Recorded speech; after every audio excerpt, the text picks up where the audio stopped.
Assalamualaikum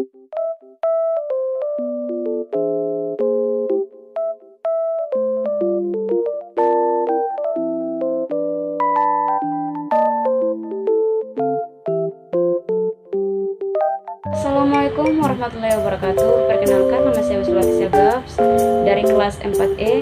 Saya dari Fakultas Ekonomi dan Bisnis, Prodi Akuntansi, Universitas Khairul Tanjung. Di video kali ini saya akan menjelaskan sedikit tentang metode penelitian hermeneutika. Metode penelitian hermeneutika adalah pendekatan interpretatif yang digunakan untuk memahami dan menganalisis teks atau fenomena budaya. Metode ini melibatkan proses interpretasi yang mendalam terhadap teks atau fenomena tersebut dengan memperhatikan konteks historis, budaya, dan linguistik. Hermeneutika mengutamakan pemahaman terhadap makna yang tersembunyi di balik teks atau fenomena, serta mengakui bahwa interpretasi bisa bervariasi antar individu dan kelompok. Metode ini sering digunakan dalam studi sastra, filosofi, teologi, dan ilmu sosial untuk menganalisis teks klasik, dokumen sejarah, atau praktik budaya. Implikasi dari refleksi teks atau fenomena tersebut, konteks yang lebih seperti dalam pemikiran filosofi kritis atau sosial. 5. Membangun pemahaman yang berkelanjutan. Metode ini tidak hanya berusaha untuk mencapai pemahaman yang mendalam pada waktu, tetapi juga untuk membangun pemahaman berkelanjutan melalui proses dialog dan refleksi. Teks historis, budaya, dan linguistik yang melingkupinya. 2. Menginterpretasi dengan akurat. Metode ini bertujuan untuk menghasilkan interpretasi yang akurat dan bermakna terhadap teks atau fenomena dengan mempertimbangkan berbagai perspektif dan asumsi yang mungkin mempengaruhinya. 3. Menerapkan konteks hermeneutika berupa untuk memahami teks atau fenomena dalam teks yang tepat, baik konteks historis, budaya, sosial, atau linguistik, untuk mendapatkan pemahaman yang lebih lengkap. 4. Menggali implikasi refleksi. Tujuan hermeneutika juga meliputi pemahaman implikasi dari refleksi teks atau fenomena tersebut, konteks yang lebih seperti dalam pemikiran filosofi kritis atau sosial. 5.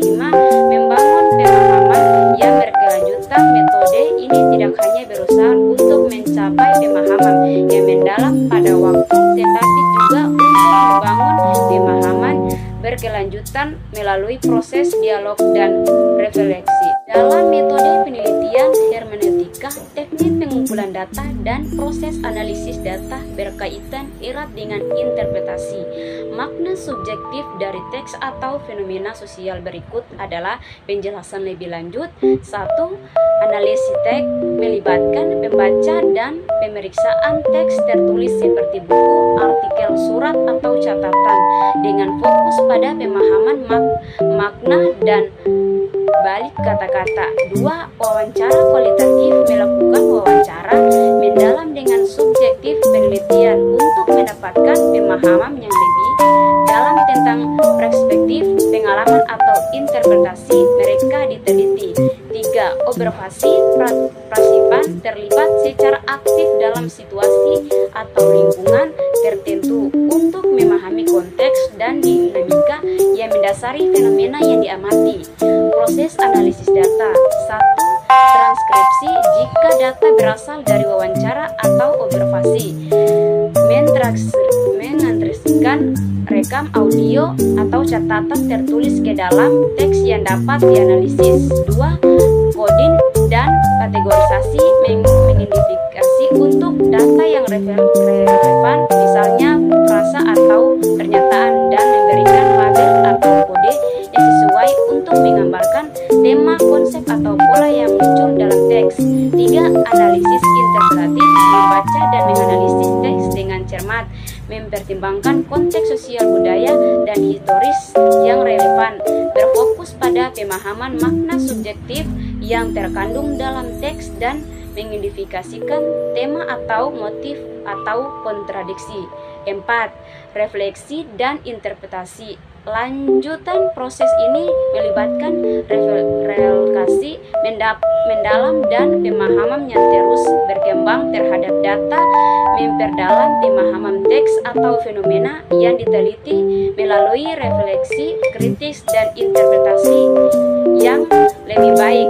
5. Validasi dan interpretasi. Memvalidasi temuan dengan seperti triangularisasi data atau predefiling. Proses analisis seringkali interaktif di mana penelitian terus memeriksa, merepetisikan ulang, mengembangkan pemahaman merekam tentang data. Data keseluruhan proses hermeneutika menekankan pada pemahaman makna subjektif dan interpretasi mendalam yang memungkinkan penelitian untuk memahami konteks dan kompleksitas fenomena manusia dengan lebih baik. Baik, mungkin itu saja yang saya sampaikan. Lebih kurangnya saya mohon maaf. Wabillahi taufiq.